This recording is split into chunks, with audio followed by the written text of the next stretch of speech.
बच्चों, it's Anuradha ma'am here. Welcome to my YouTube channel make concept easy. आज के video lecture में class 12th economics का first chapter start कर रही हूँ, national income and related aggregates. देखो, जो मैक्रो इकोनॉमिक्स है ये सीबीएसई पॉइंट ऑफ व्यू के लिए तो इम्पोर्टेंट है ही है, इसके साथ साथ जो बच्चे सीयूईटी की तैयारी कर रहे हैं उनके लिए भी इक्वली इम्पोर्टेंट है। तो आज के वीडियो लेक्चर में क्लास 12th मैक्रो इकोनॉमिक्स का first chapter national income and related aggregates का important topic circular flow of income detailed way में इजीएस्ट मैनर में एक्सप्लेन करूंगी। पूरा वीडियो लेक्चर स्टार्टिंग से एंड तक फुल कंसंट्रेशन के साथ देखना, क्योंकि बीच बीच में मैं आपको एमसीक्यूज की फॉर्म में भी क्वेश्चंस एक्सप्लेन करूंगी। देखो, इंडिविजुअल की अनलिमिटेड और रिकरिंग डिमांड की वजह से जो प्रोडक्शन प्रोसेस है वो एक कंटिन्यूअस प्रोसेस बन गया। इस प्रोसेस में डिफरेंट फैक्टर्स ऑफ प्रोडक्शन को इकट्ठा करके गुड्स एंड सर्विसेज प्रोड्यूस की जाती है। तो सबसे पहले तो आपको ये पता होना चाहिए कि फैक्टर्स ऑफ प्रोडक्शन होते क्या हैं। देखो, फैक्टर्स ऑफ प्रोडक्शन 4 तरह के होते हैं। पहला होता है लैंड, दूसरा होता है लेबर, तीसरा होता है कैपिटल और चौथा होता है एंटरप्राइज। ये 4 तरह के फैक्टर्स ऑफ प्रोडक्शन होते हैं जो हर कमोडिटी को प्रोड्यूस करने में रिक्वायर्ड होते हैं। यानी जब भी प्रोड्यूसर कोई भी चीज बनाएगा, फर्म में जब भी प्रोडक्शन प्रोसेस होगा, तो उसे 4 फैक्टर ऑफ प्रोडक्शन की रिक्वायरमेंट होगी। तो आप ये सोचेंगे कि आखिर किस तरह से producer in 4 factors of production को यूज करता है। देखो, सबसे पहला फैक्टर ऑफ प्रोडक्शन आता है लैंड। लैंड क्या है? लैंड एक नेचुरल रिसोर्स है। जो फर्म होती है वो लैंड पर अपनी फैक्ट्री इंस्टॉल करती है, अपना प्लांट लगाती है। जब वो प्लांट लगा लेती है तो उसे लोगों की रिक्वायरमेंट पड़ती है ताकि वो फिजिकल और मेंटल एक्टिविटीज परफॉर्म कर सके। तो उसे लेबर की रिक्वायरमेंट होती है, तो फर्म लेबर हायर करती है। अब गुड्स एंड सर्विसेज प्रोड्यूस करने के लिए फर्म को मशीन की रिक्वायरमेंट होगी, टूल्स की रिक्वायरमेंट होगी, इक्विपमेंट्स की रिक्वायरमेंट होगी।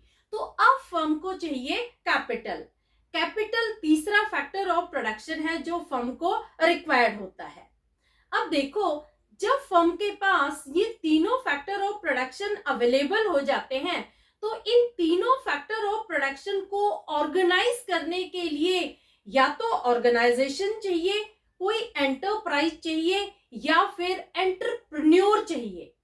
एंटरप्रेन्योर होता है एक पर्सन जो इन तीनों फैक्टर ऑफ प्रोडक्शन को ऑर्गेनाइज करके, इंटीग्रेट करके गुड्स एंड सर्विसेज प्रोड्यूस करता है। तो ये है चौथा फैक्टर ऑफ प्रोडक्शन, एंटरप्राइज। तो एक फर्म को गुड्स एंड सर्विसेज बनाने के लिए 4 फैक्टर ऑफ प्रोडक्शन की रिक्वायरमेंट होती है। पहला फैक्टर है लैंड, दूसरा है लेबर, तीसरा है कैपिटल और चौथा है एंटरप्राइज। तो देखो, अब क्वेश्चन अराइज होता है कि क्या फर्म के पास ये चारों फैक्टर ऑफ प्रोडक्शन अवेलेबल होते हैं? तो आंसर है नो। फर्म के पास ये चारों फैक्टर ऑफ प्रोडक्शन अवेलेबल नहीं होते। तो फर्म इन चारों फैक्टर ऑफ प्रोडक्शन को कैसे मैनेज करती है, कैसे अरेंज करती है? देखो, ये जो 4 फैक्टर ऑफ प्रोडक्शन है ये हाउस होल्ड के पास होते हैं। इन चारों फैक्टर ऑफ प्रोडक्शन के ओनर होते हैं हाउस होल्ड। हाउस होल्ड कौन होते हैं? हाउस होल्ड सेक्टर में आते हैं आप और हम। हम लोगों के पास ये चारों फैक्टर ऑफ प्रोडक्शन अवेलेबल होते हैं जो हम फर्म को प्रोवाइड करते हैं फैक्टर सर्विस की फॉर्म में, ताकि firm goods and services produce कर सके। तो देखो, फैक्टर ऑफ प्रोडक्शन के ऑनर कौन होते हैं? ऑनर होते हैं हाउस होल्ड। और हाउस होल्ड फर्म को ये चारों फैक्टर ऑफ प्रोडक्शन यानी फैक्टर सर्विस प्रोवाइड करते हैं ताकि प्रोडक्शन प्रोसेस को एग्जीक्यूट किया जा सके। अब क्वेश्चन अराइज होता है कि क्या हम वेलफेयर कर रहे हैं फर्म के लिए, क्या हम ये चारों फैक्टर ऑफ प्रोडक्शन फर्म को फ्री ऑफ कॉस्ट प्रोवाइड कर रहे हैं, तो आंसर है नो। हम लोग रिटर्न में लेते हैं रेम्यूनरेशन। जो भी फैक्टर सर्विस हम प्रोवाइड करते हैं प्रोड्यूसर को, उसके बदले में फर्म हमें रेम्यूनरेशन देती है, इनकम देती है।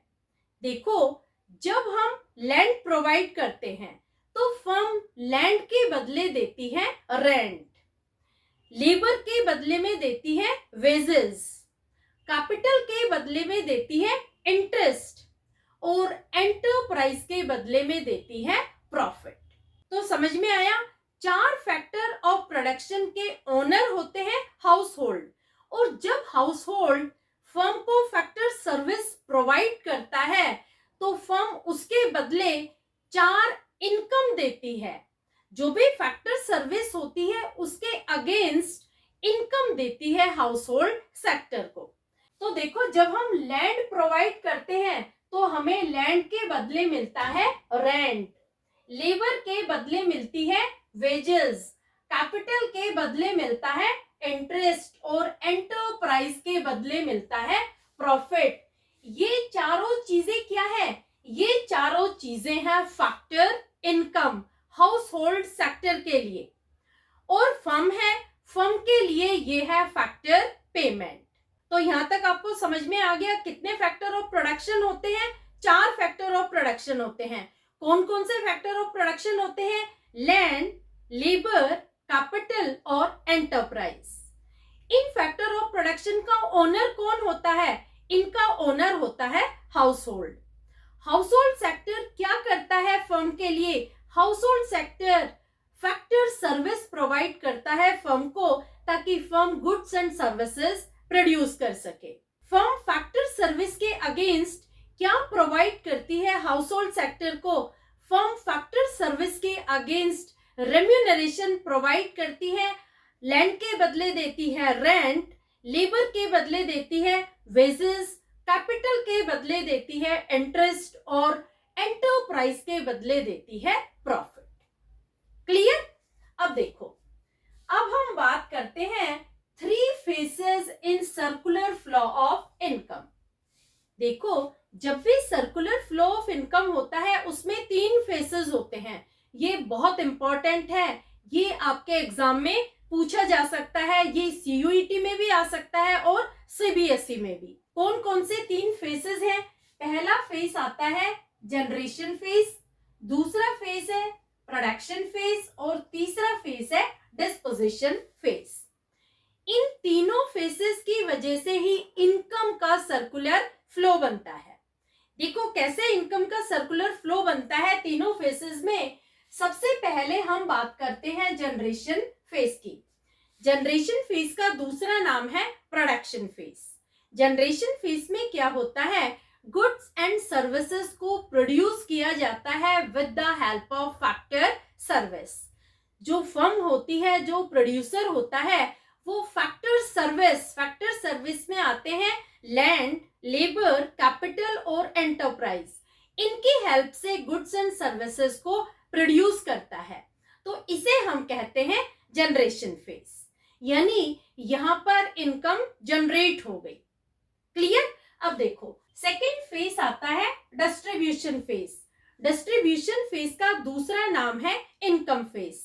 डिस्ट्रीब्यूशन फेज में क्या होता है? फैक्टर इनकम का फ्लो होता है फर्म से हाउस होल्ड सेक्टर के पास।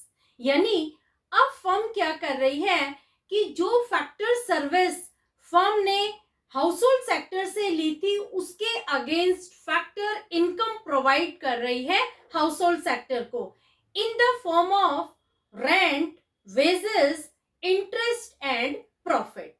यानी जो हाउस होल्ड सेक्टर है उसके पास अब फैक्टर इनकम आ गई। अब हाउस होल्ड सेक्टर क्या करता है? अब वो एक्सपेंडिचर करता है on purchasing of goods and services. तो थर्ड फेज शुरू हो जाता है। थर्ड फेज का नाम है डिस्पोजिशन फेज।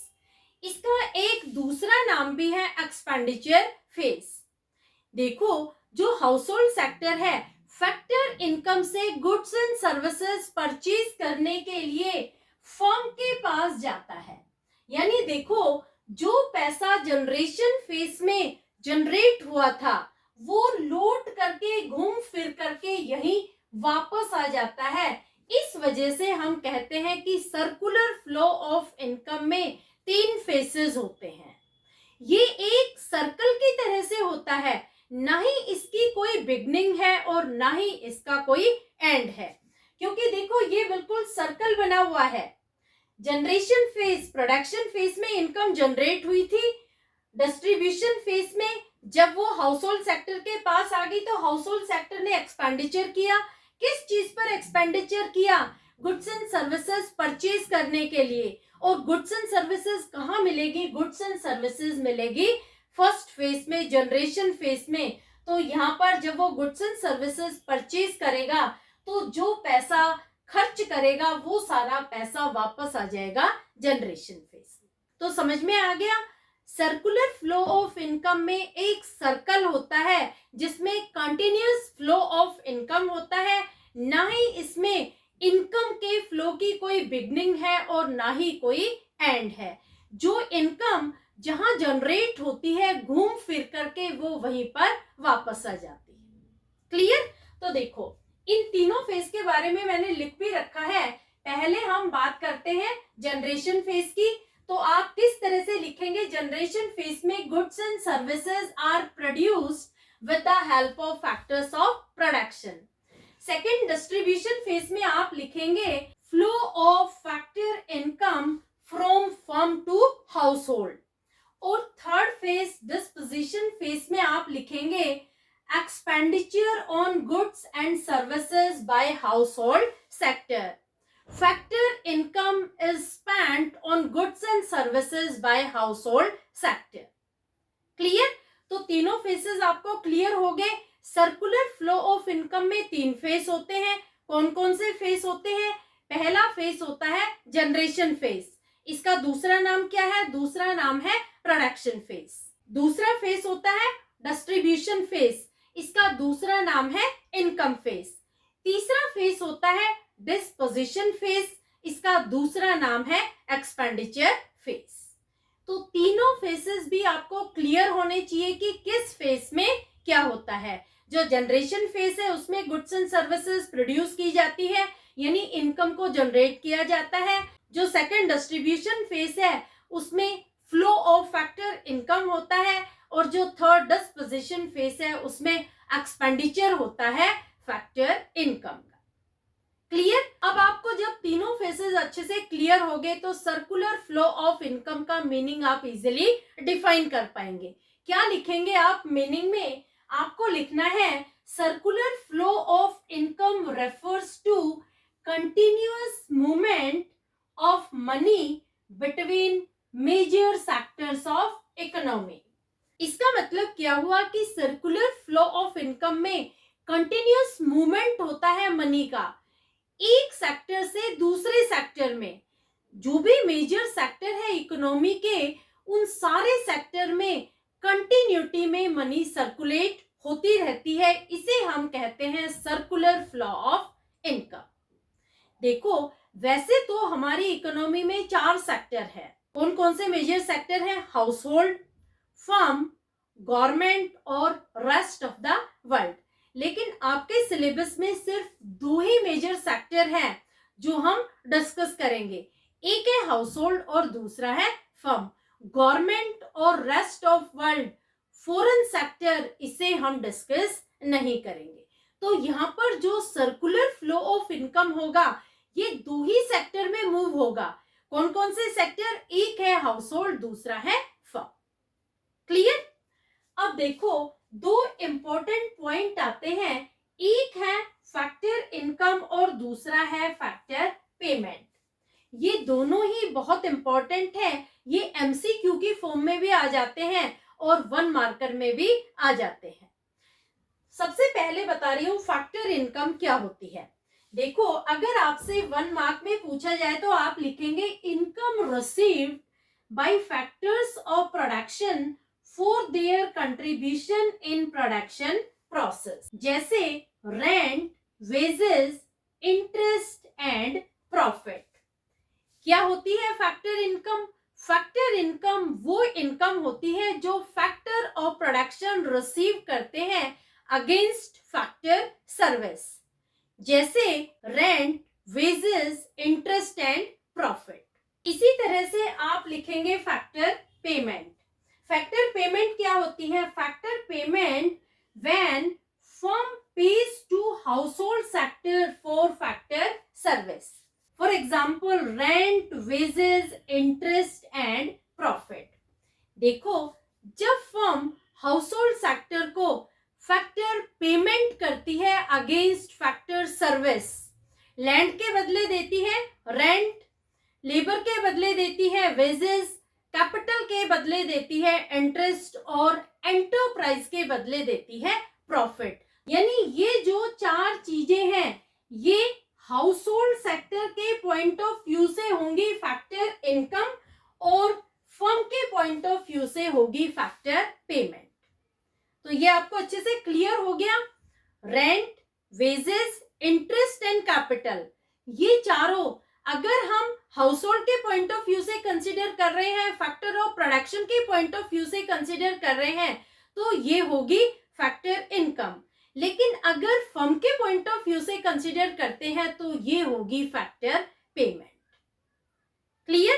तो दोनों कंसेप्ट आपको अच्छे से क्लियर हो गए कि फैक्टर इनकम क्या होती है और फैक्टर पेमेंट क्या होती है। क्या होती है फैक्टर इनकम? जब factor of production income receive करते हैं अगेंस्ट फैक्टर सर्विस, तो वो होती है फैक्टर इनकम। फैक्टर इनकम में चारों ही नाम लिखने पड़ेंगे आपको, rent, wages, interest and profit. और फैक्टर पेमेंट क्या होती है? फैक्टर पेमेंट में firm makes payment against factor service, उसमें भी आपको ये चारों नाम लिखने होंगे, rent, wages, interest and profit. सिर्फ पॉइंट ऑफ व्यू आपको चेक करना है कि किसके पॉइंट ऑफ व्यू से आपको फाइंड आउट करना है। अगर हाउसहोल्ड सेक्टर रिसीव कर रहा है तो होगी फैक्टर इनकम, और अगर फर्म पे कर रही है तो होगी फैक्टर पेमेंट। क्लियर? अब हम बात करते हैं circular flow of income in two sector economy. Two sector economy का दूसरा नाम है सिंपल इकोनॉमी। देखो, अभी अभी मैंने आपको बताया था कि हमारी इकोनॉमी में 4 सेक्टर हैं, लेकिन यहाँ पर हम सिर्फ 2 ही सेक्टर डिस्कस करेंगे। एक है हाउसहोल्ड सेक्टर, दूसरा है फर्म।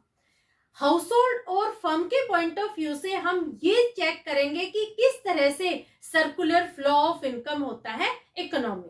देखो, टू सेक्टर इकोनॉमी में सर्कुलर फ्लो ऑफ इनकम को एक्सप्लेन करने के लिए मैंने डायग्राम बनाया है।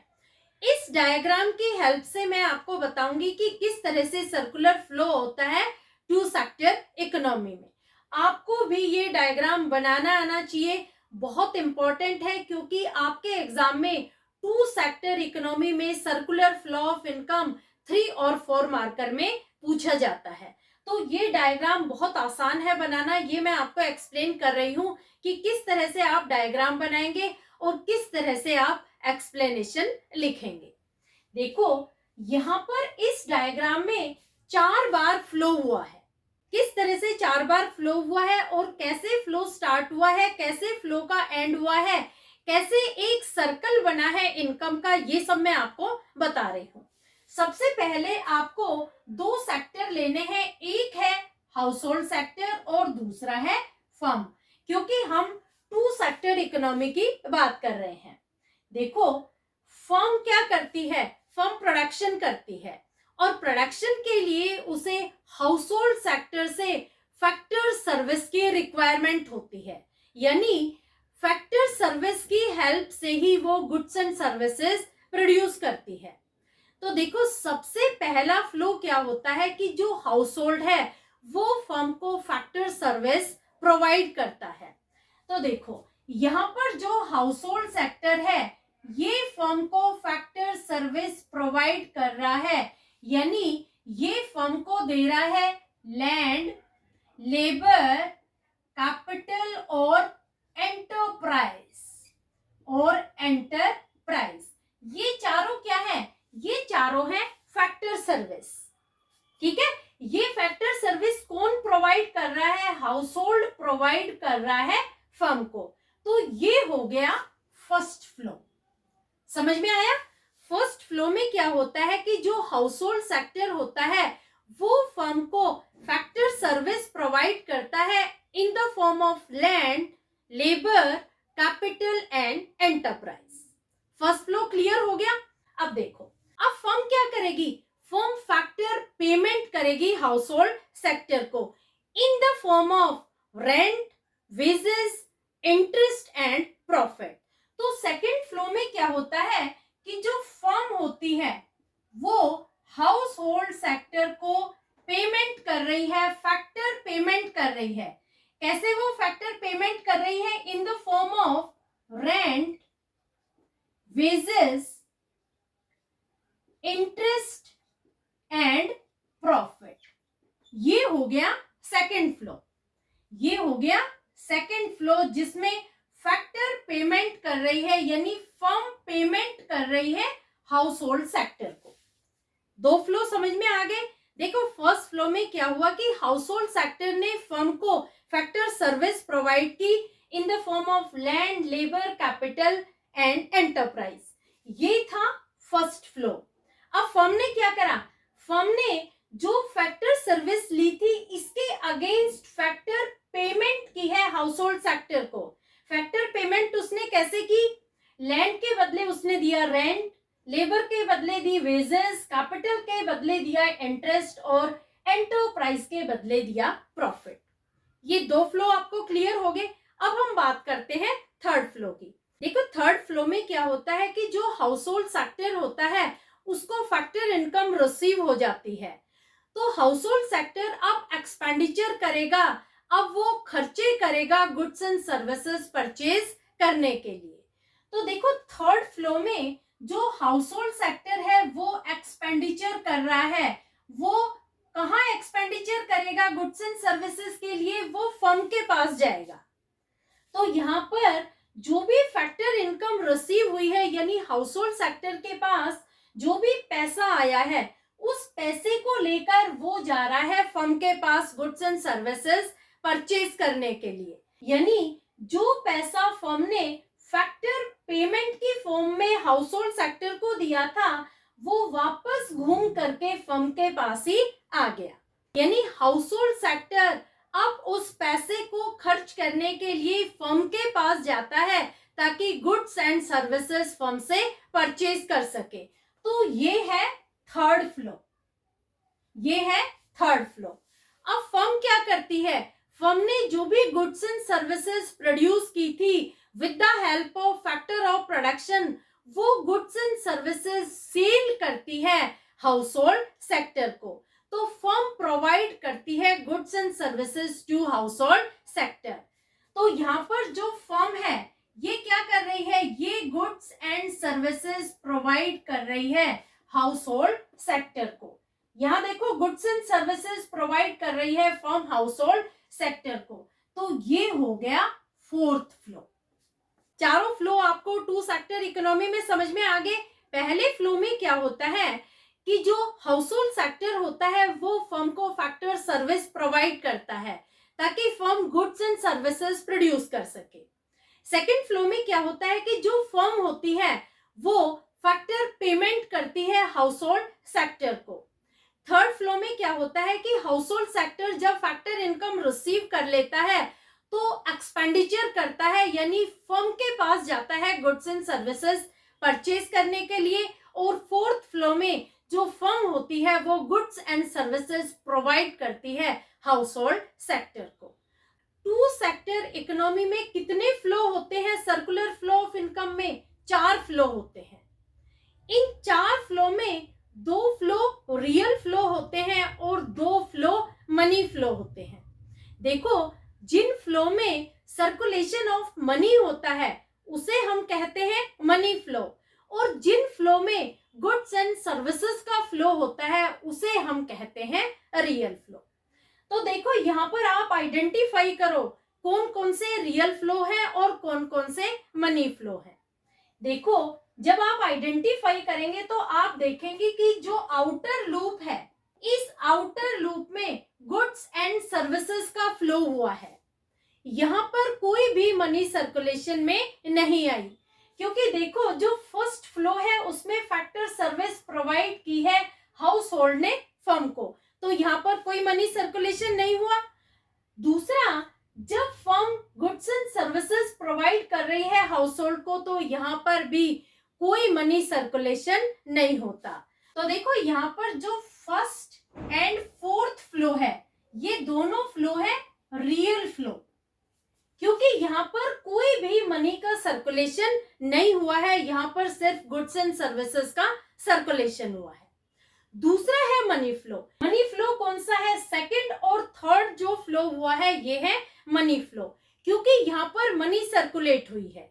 कैसे मनी सर्कुलेट हुई है? देखो, जब फर्म ने फैक्टर सर्विस रिसीव की थी तो उसके अगेंस्ट वो फैक्टर पेमेंट कर रही है हाउस होल्ड सेक्टर को, तो यहाँ पर जो फैक्टर पेमेंट हो रही है वो मनी की फॉर्म में हो रही है, क्योंकि यहाँ पर फर्म रेंट दे रही है, वेजेस दे रही है, इंटरेस्ट दे रही है और प्रॉफिट दे रही है हाउस होल्ड सेक्टर को, तो ये मनी फ्लो है। इसी तरह से जो थर्ड फ्लो है इसमें भी मनी का सर्कुलेशन हुआ है। कैसे मनी का सर्कुलेशन हुआ है कि जो हाउस होल्ड सेक्टर है इसके पास अब फैक्टर इनकम आ गई, तो वो गुड्स एंड सर्विसेज परचेज करने के लिए पैसे खर्च करेगा, मनी स्पेंड करेगा, एक्सपेंडिचर करेगा। तो यहाँ पर भी जब वो गुड्स एंड सर्विसेज परचेज करने के लिए फर्म के पास जाएगा तो यहाँ पर मनी की पेमेंट होगी, तो जो एक्सपेंडिचर है ये भी मनी की फॉर्म में हो रहा है। तो यहाँ पर जो सेकंड एंड थर्ड फ्लो है ये है मनी फ्लो। तो ये भी आप ध्यान रखना, ये बहुत इंपॉर्टेंट है कि रियल फ्लो में और मनी फ्लो में क्या डिफरेंस होता है, ये आपको पता होना चाहिए। और जो 4 फ्लो होते हैं टू सेक्टर इकोनॉमी में, उसमें किस तरह के फ्लो को आप आइडेंटिफाई करेंगे कि ये रियल फ्लो है और किस तरह के फ्लो को आप आइडेंटिफाई करेंगे कि ये मनी फ्लो है। तो समझ में आ गया इस डायग्राम में आपको कि कौन सा रियल फ्लो था और कौन सा मनी फ्लो। अगर आप इनको सेपरेट दिखाना चाहते हैं तो आप सेपरेट भी दिखा सकते हैं। देखो, मैंने 2 डायग्राम और बनाए हैं, इन दोनों डायग्राम में मैंने रियल फ्लो और मनी फ्लो को सेपरेट करके दिखाया है। देखो, पहले हम बात करते हैं रियल फ्लो की। देखो, रियल फ्लो में सबसे पहले आप 2 सेक्टर लेंगे, एक है हाउस होल्ड सेक्टर और दूसरा है फर्म। यहाँ पर 2 फ्लो होंगे। 2 फ्लो में क्या होगा? फर्स्ट फ्लो में जो हाउस होल्ड सेक्टर है ये फैक्टर सर्विस प्रोवाइड कर रहा है फर्म को गुड्स एंड सर्विसेज प्रोड्यूस करने के लिए। यहाँ पर कोई भी मनी फ्लो नहीं है, सिर्फ हाउस होल्ड सेक्टर ने गुड्स एंड सर्विसेज प्रोड्यूस करने के लिए फैक्टर सर्विस प्रोवाइड की है फर्म को। तो ये हो गया फर्स्ट फ्लो। और जो दूसरा फ्लो है उसमें फर्म क्या कर रही है? फर्म ने यहाँ पर गुड्स एंड सर्विसेज प्रोड्यूस कर ली, प्रोड्यूस करने के बाद वो गुड्स एंड सर्विसेज प्रोवाइड कर रही है हाउस होल्ड सेक्टर को। ये हो गया सेकंड फ्लो। यहाँ पर कोई भी मनी का सर्कुलेशन नहीं हुआ।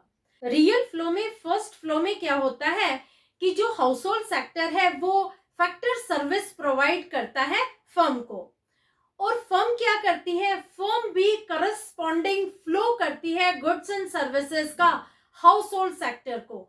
यहाँ पर मनी का कोई भी सर्कुलेशन नहीं होता, इस वजह से हम इसे कहते हैं रियल फ्लो। क्लियर? अब हम बात करते हैं मनी फ्लो की।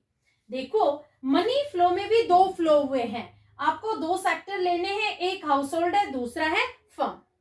अब देखो, यहाँ पर जो फर्म ने फैक्टर सर्विस रिसीव की थी उसके अगेंस्ट वो फैक्टर पेमेंट कर रही है हाउस होल्ड सेक्टर को। तो यहाँ पर जो फैक्टर पेमेंट हुई है ये है फर्स्ट फ्लो। फर्स्ट फ्लो में क्या हो रहा है कि जो फर्म है वो हाउस होल्ड सेक्टर को फैक्टर सर्विस के अगेंस्ट फैक्टर पेमेंट कर रही है, यानी जो फर्म ने लैंड, लेबर, कैपिटल और एंटरप्राइज लिए थे उनके बदले rent, wages, interest and profit provide कर रही है हाउस होल्ड सेक्टर को। तो यहाँ पर मनी का फ्लो हो रहा है, ये है फर्स्ट फ्लो। अब देखो, जो हाउस होल्ड सेक्टर है उसके पास फैक्टर इनकम आ गई, तो हाउस होल्ड सेक्टर क्या करता है कि उस फैक्टर इनकम को स्पेंड करता है यानी एक्सपेंडिचर करता है और फर्म के पास जाता है गुड्स एंड सर्विसेज परचेज करने के लिए। तो यहाँ पर भी मनी की पेमेंट हो रही है, क्योंकि जो हाउस होल्ड सेक्टर है वो मनी स्पेंड कर रहा है, वो एक्सपेंडिचर कर रहा है ताकि गुड्स एंड सर्विसेज परचेज कर सके। तो ये हो गया सेकंड फ्लो। समझ में आ गए? मनी फ्लो में क्या होता है कि फर्म फैक्टर पेमेंट करती है हाउस होल्ड सेक्टर को अगेंस्ट फैक्टर सर्विस, यानी जो factor service household sector ने प्रोवाइड की थी फर्म को in the form of land, labour, capital और एंटरप्राइज, उसके बदले फर्म प्रोवाइड करती है factor payment in the form of rent, wages, interest and profit. और करस्पॉन्डिंग फ्लो होता है कंजम्पशन एक्सपेंडिचर का from household factor to firm, क्योंकि हाउस होल्ड फैक्टर ने फैक्टर इनकम रिसीव कर ली है तो वो एक्सपेंडिचर करती है गुड्स एंड सर्विसेज परचेज करने के लिए। क्लियर? तो दोनों फ्लो बहुत इंपॉर्टेंट है। आपके एग्जाम में एमसीक्यू की फॉर्म में भी रियल फ्लो और मनी फ्लो के बारे में पूछ सकते हैं। क्या करते हैं, चार डायग्राम दे देते हैं। चार डायग्राम में आपको आइडेंटिफाई करना होता है कि कौन सा रियल फ्लो है और कौन सा मनी फ्लो है। तो अगर आपको कंसेप्ट क्लियर है अच्छे से तो आप इजीली आइडेंटिफाई कर पाएंगे, आप पॉइंट आउट कर पाएंगे कि कौन सा रियल फ्लो है और कौन सा मनी फ्लो। क्लियर? अब देखो इन दोनों के बीच में डिस्टिंक्शन भी इंपॉर्टेंट है, आपको डिस्टिंक्शन भी पूछा जा सकता है। तो अब मैं आपको एक्सप्लेन कर रही हूं कि रियल फ्लो और मनी फ्लो में क्या डिफरेंस है। देखो सबसे पहले हम लेते हैं रियल फ्लो और बाद में लेते हैं मनी फ्लो। रियल फ्लो क्या होता है? रियल फ्लो में flow of goods and services between house hold and firm. देखो रियल फ्लो में अभी मैंने आपको बताया कि यहाँ पर गुड्स एंड सर्विसेज का फ्लो होता है, मनी का कोई भी सर्कुलेशन नहीं होता।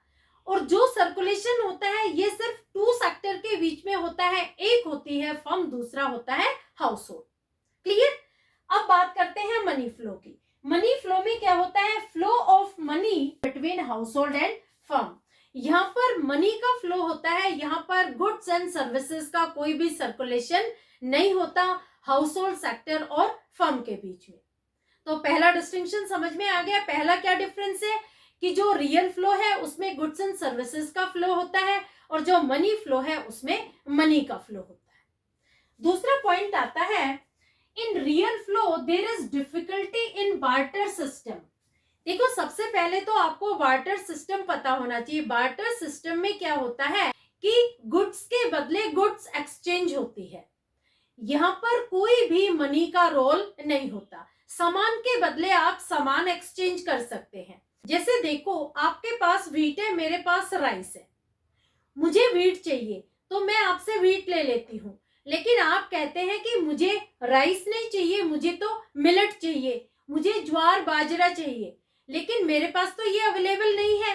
तो यहाँ पर आपको प्रॉब्लम हो जाएगी, कहाँ से आप अवेलेबल कराएंगे मिलेट को, कहाँ से आप लेंगे ज्वार और बाजरा को, क्योंकि मेरे पास तो सिर्फ राइस अवेलेबल है।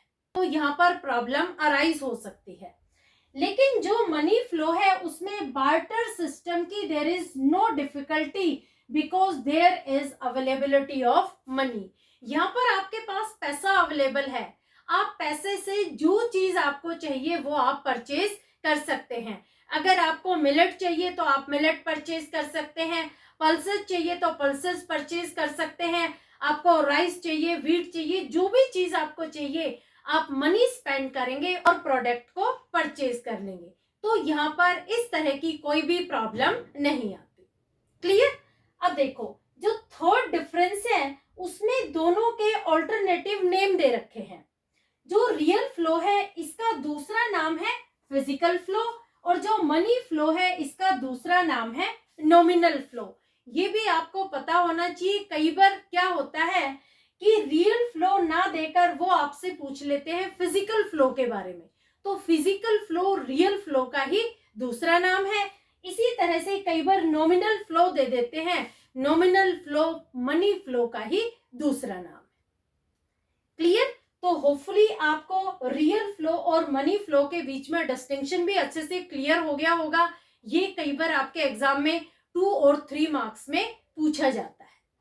दूसरा, एमसीक्यू की फॉर्म में भी आ जाता है, आपको आइडेंटिफाई करना होता है कि कौन सा रियल फ्लो है और कौन सा मनी फ्लो। क्लियर? तो होपफुली आज के वीडियो लेक्चर में यहां तक आपको सारे पॉइंट्स अच्छे से क्लियर हो गए होंगे। जो भी मैंने नोट्स बनाए हैं बोर्ड पर, ये सारे नोट्स आपको अवेलेबल हो जाएंगे मेरे टेलीग्राम ग्रुप पर। आप मेरा टेलीग्राम ग्रुप ज्वाइन कर लेना, लिंक मैं आपको डिस्क्रिप्शन बॉक्स में दे दूंगी। पूरा चैप्टर मैं आपको इजीएस्ट वे में डिटेल्ड मैनर में एक्सप्लेन करूंगी, तो लिंक अपने फ्रेंड्स को भी जरूर शेयर कर देना ताकि उनकी भी क्वेरीज इकोनॉमिक्स से रिलेटेड क्लियर हो जाए। Thank you so